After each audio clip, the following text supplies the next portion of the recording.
ditën e parë, kush ban sabër? 15 orë, kur vjen iftari, çka thot? Ej, sa let pas ka qenë.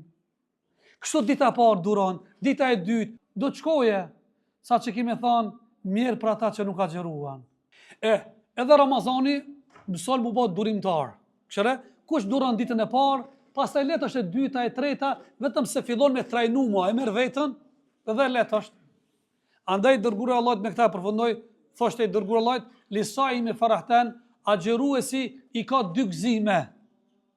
Gëzimin e parë, kur qirë iftar, u çfarë gëzimi madh, edhe dyta, kur shkoj tek Zoti, kam ja lip shpërblimin, Zoti ka më paguajt për shkak se ka agjeruar 30 vite, 40 vite, 25 vite. Pse gëzohet momentin kur ta iftar? A di pse gëzohet? Jo pse ha, jo pse konsumon supën. A di pse gëzohet?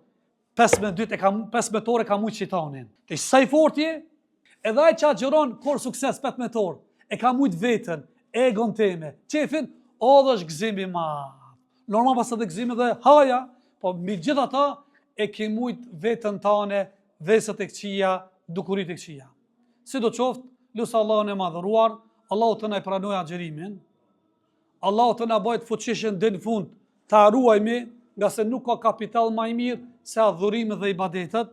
Këto janë në favorin ton, janë në interesin ton, edhe pse dikush mendon, kush do reje pa haje pa pije.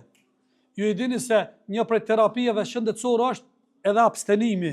Shikoni ata që kanë smundje kronike, qoftë sheqerin apo yndyrën, prej terapive çka i thot, regjim ekstrem duhet me marrë.